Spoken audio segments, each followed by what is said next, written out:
Hi welcome to learn English. இங்கிலீஷில் பேசுகிறதுக்கு வார்த்தைகள் கண்டிப்பாக தெரிஞ்சிருக்கணும். அட்லீஸ்ட் பேசிக் வேர்ட்ஸ், அதாவது அடிக்கடி யூஸ் ஆகிற வேர்ப்ஸ், அட்ஜெக்டிவ்ஸ் இதெல்லாம் தெரிஞ்சிருக்கணும். இதை பற்றி இந்த சேனலில் நிறைய வீடியோஸ் நான் கொடுத்துருக்குறேன். இப்போ ஸ்பீக் அப்படின்னா பேசுகிறது. இதுக்கு வேறு வேறு வார்த்தைகள்லாம் என்னென்ன இருக்குது? அதாவது டிக்ஷனரியில் நீங்கள் ஸ்பீக் அப்படின்னு எடுத்து பார்த்தீங்கன்னா தமிழ் வார்த்தை பேசுகிறது அப்படின்னு இருக்கும். அதுவே திசாரஸில் எடுத்து பார்த்தீங்கன்னா, திசாரஸ் அப்படிங்கிறதும் டிக்ஷனரி மாதிரி தான். அதில் வார்த்தையுடைய மீனிங் இருக்கும். அட் தி சேம் டைம் அதே அர்த்தம் இருக்கிற வேறு வேறு வார்த்தைகள்.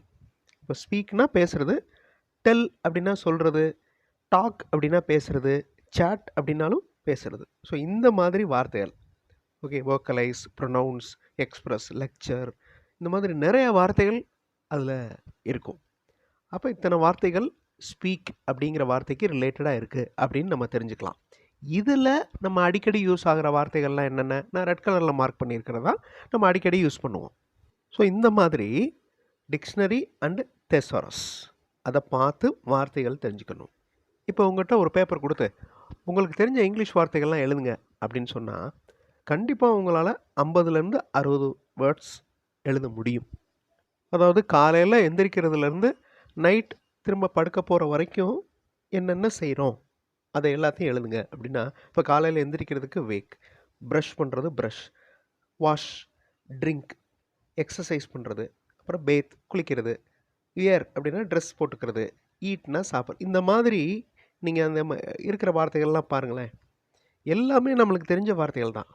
ஸோ பேசிக்காக, அதாவது வொக்காபுலரி டெவலப்பே பண்ணலை அப்படிங்கிறவங்களுக்கு கூட கண்டிப்பாக 60 வார்த்தைகள், மினிமம் 60 வார்த்தைகள் அவங்களுக்கு தெரியும். இந்த வார்த்தைகளில் மேக்சிமம் வேர்பு தான் இருக்கும், அதாவது வேலையை குறிக்கும் வார்த்தை.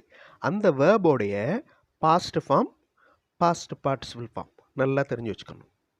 இப்போ ஸ்பீக் அப்படிங்கிற வார்த்தை பேசுகிறது, அதனுடைய பாஸ்ட் ஃபார்ம் கடந்த காலம், அதை எப்படி சொல்கிறது, ஸ்போக் அப்படின்னு சொல்லணும். பாஸ்ட் பார்ட்டிசிபிள் ஸ்போக்கன் அப்படின்னு சொல்லணும். ஸோ இந்த மாதிரி தெரிஞ்சு வச்சுக்கணும். இதுவும் ரொம்ப இம்பார்ட்டண்ட். ஓகே, இப்போ 60 + 60 வேர்ட்ஸ் வந்தது, இன்னொரு 60 வேர்ட்ஸ் வந்துடுது. அந்த புதுசாக லேர்ன் பண்ணுற வார்த்தைகளையும் அதே மாதிரி past form, past participle form, 2 வார்த்தைகளையும் ஞாபகம் வச்சுக்கிறதுக்கு சென்டென்சஸ் ஃப்ரேம் பண்ணணும். சிம்பிள் ப்ரெசன்ட் டென்ஸ் அதை நீங்கள் அப்ளை பண்ணுறப்ப ஒரு ரூல் அப்ளை பண்ணணும். அதே மாதிரி சிம்பிள் பாஸ்ட் டென்ஸில் சென்டென்சஸ் ஃப்ரேம் பண்ணணும், பாஸ்ட் பார்ட்டிசிபிளில் சென்டென்சஸ் ஃப்ரேம் பண்ணணும்.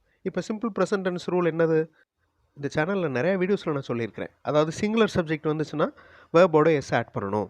இந்த மாதிரி he, she, it singular subject வந்துச்சுன்னா வேர்போட எஸ் ஆட் பண்ணணும். He tells, she cooks, student writes, இந்த மாதிரி. அதுவே ப்ளூரல் வந்துச்சுன்னா வேர்போட எஸ் ஆட் பண்ணக்கூடாது. இங்கே இருக்கிற எக்ஸாம்பிள்ஸ் பாருங்கள். He speaks, she tells, it runs, baby smiles, cat drinks milk. எல்லாமே சிங்குலர் சப்ஜெக்ட், வேர்போட எஸ் ஆட் பண்ணியிருக்கிறோம் சிங்குலர்னால.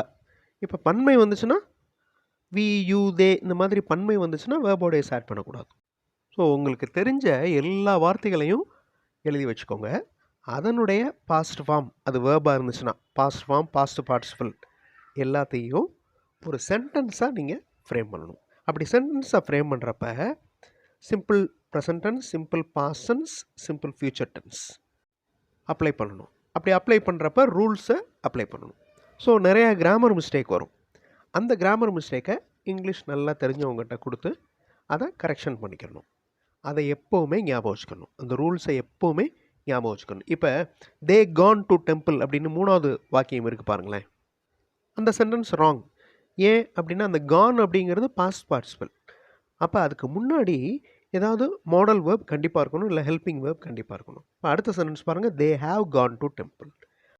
அப்போ பாஸ்ட் பார்ட்டிசிபிள் வந்துச்சுன்னா அதுக்கு முன்னாடி ஏதாவது ஹெல்பிங் வேர்ப் இருக்கணும். மேக்ஸிமம் ஹேவ் வேர்ப்ஸ் இருக்கும், ஹேஸ் இருக்கும், இல்லைனா ஹேவ் இருக்கும், இல்லைனா ஹேட் இருக்கும். ஓகே, இந்த மாதிரி நம்ம தெரிஞ்சுக்கிறோம். அப்போ தே கான் டு டெம்பிள் அப்படின்னு நம்ம சொல்ல மாட்டோம். ஓகே, தே ஸ்போக்கன் அப்படின்னு சொல்ல மாட்டோம், தே ஹாவ் ஸ்போக்கன் அப்படின்னு தான் சொல்லுவோம். அப்போ சின்ன சின்ன சந்தேகங்கள் வரும். ஹேஸ் எங்கே வரும், ஹேவ் எங்கே வரும், இதெல்லாமே சின்ன சின்ன சந்தேகம் தான். ஒரு தடவை நீங்கள் தெரிஞ்சுக்கிட்டிங்கனால போதும், எப்போவுமே அது ஞாபகத்தில் இருக்கும்.